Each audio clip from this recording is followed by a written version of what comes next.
അങ്ങനെ ഒരു പ്രവാചക വചനം, ഒരു ഹദീസ് സ്വഹീഹായ റിപ്പോർട്ട് വന്നതായി കാണപ്പെടാനേ കഴിഞ്ഞിട്ടില്ല. പലപ്പോഴും പല ആളുകൾ വാട്സപ്പിലൂടെ ഇത്തരം കാര്യങ്ങൾ പ്രചരിപ്പിച്ചുകൊണ്ടിരിക്കുന്നുണ്ട്. റജബ് 1 ഇന്ന ദിവസമായിരിക്കും, ഇന്ന ഡേറ്റിനായിരിക്കും, ഇത് ആദ്യം അറിയിക്കുന്നത് ഞാനായി തീർന്നാൽ അതിന് ഇന്നാലിന്ന പ്രതിഫലം ലഭിക്കുമല്ലോ എന്ന പ്രതീക്ഷയിലാണ് ഞാൻ ഈ കാര്യം ആദ്യം അറിയിക്കുന്നത് എന്നൊക്കെ പറഞ്ഞുകൊണ്ടാണ് പലരും വാട്സപ്പിൽ ഇത് വിട്ടുകൊണ്ടിരിക്കുന്നത്. സത്യത്തിൽ അത് വരാൻ തുടങ്ങിയത് മുതൽ തന്നെ പല ആളുകളും ഫോൺ ചെയ്ത് ഇങ്ങനെ വല്ല ഹദീസുമുണ്ടോ എന്ന് അന്വേഷിച്ചിട്ടുണ്ട്. അതേക്കുറിച്ച് പഠനം നടത്തിയപ്പോൾ അങ്ങനെ സ്വഹീഹായ ഒരു ഹദീസ് കണ്ടെത്താനേ കഴിഞ്ഞിട്ടില്ല.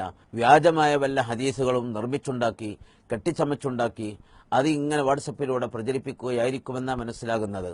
ഇനി ആരെങ്കിലും ആ വിഷയത്തിൽ സനദ് സ്വഹീഹായ രൂപത്തിൽ അങ്ങനെ ഒരു ഹദീസ് വന്നതായി കണ്ടിട്ടുണ്ടെങ്കിൽ അത് സവിനയം അറിയിക്കണം എന്നുകൂടി പ്രേക്ഷകരോട് നാം ആവശ്യപ്പെടുകയാണ്. ഏതൊരു കാര്യവും, പ്രത്യേകിച്ച് വാട്സപ്പ്, ഇത് നുണ പറയാൻ പറ്റുന്ന ഒരു നല്ല മാധ്യമമായി അത് മാറിയിട്ടുണ്ട്. പല ആളുകളും മറ്റുള്ളവരുടെ മുഖത്ത് നോക്കി നുണ പറയാൻ ചിലപ്പോൾ മടിക്കുമെങ്കിൽ വാട്സപ്പിലൂടെ ഒരാളുടെ മുഖത്ത് നോക്കേണ്ടി വരുന്നില്ല. ഏത് നുണയും അവന് എത്രയും അഴിച്ചുവിടാൻ പറ്റുന്ന ഒരു മാർഗമായി, ഒരു മാധ്യമമായി അതിനെ മാറ്റുന്നുണ്ട്. അതും നുണയാണ്. ഒരാളുടെ മുഖത്ത് നോക്കി പറയുമ്പോൾ മാത്രമല്ല നുണയാകുന്നത്. ഉറപ്പില്ലാത്ത ഒന്നും നാം വാട്സപ്പിലൂടെ വിടാനേ പാടില്ല. അതൊക്കെ നുണ പ്രചരിപ്പിക്കലാണ്. മറ്റ് ഒരാളുടെ മുഖത്ത് നോക്കി പറയുന്നതിനേക്കാളേറെ ഗൗരവമാണ്. കാരണം ആ വ്യക്തിയോട് മാത്രമേ പറയലാവൂ. വാട്സപ്പിലാണെങ്കിൽ പല ഗ്രൂപ്പുകളിലേക്ക് ഉടനെ അത് എത്തിച്ചേരും.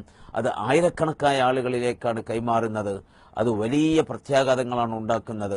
ഉറപ്പില്ലാത്തത് വാട്സപ്പിലൂടെയോ അതേപോലെ ഫേസ്ബുക്കിലൂടെയോ ഒന്നും വിടാൻ പാടില്ല എന്ന് വളരെ വിനയത്തോടെ പ്രേക്ഷകരോട് ആവശ്യപ്പെടുകയാണ്. എന്റെ